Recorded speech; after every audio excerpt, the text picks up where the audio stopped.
તો હિંમતનગરના માર્કેટિંગ યાર્ડમાં શાકભાજીનો ભરાવો। માર્કેટિંગ યાર્ડમાં ઠેર ઠેર શાકભાજીના ઢગલા જોવા મળ્યા।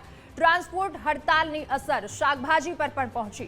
શાકભાજીના ભાવમાં ધરખમ ઘટાડો થયો છે તો શાકભાજીના 60% જેટલા ભાવ ગગડ્યા છે। હડતાલને પગલે શાકભાજીની નિકાસ નથી થઈ રહી તો ભાવમાં ઘટાડો થતા ખેડૂતોમાં ભારે રોષ છે।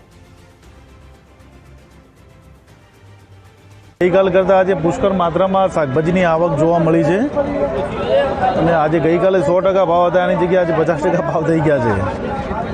ગઈકાલે ફુલાર 400 રૂપિયા વેચાતું હતું, આજે એની જગ્યાએ 160 રૂપિયા ફુલાર થઈ ગયું છે। આ ટ્રાન્સપોર્ટેશન લોક થઈ ગયું છે એની હિસાબે આ મંદી જોવા મળી છે। આજે ખેડૂતોનો માલ આજે પુષ્કળ માત્રામાં પડી રહ્યો છે અને લોકો આજે મૂકીને બી જતા રહ્યા છે। ખેડૂતો મફતના ભાવે અહીંયા માલનો નિકાલ કરવો પડે છે અને કાલે ફેંકી દેવો પડે છે, એવી હાલત છે। આજે પરવાની હડતાલના લીધે અમારો જે શક્કરિયો 2 દિવસ પહેલાં 20 થી 25 રૂપિયા જે કિલો જતો એ આજે હડતાલના લીધે અમારે 12 થી 15 રૂપિયા વેચવાનો વારો આવે છે।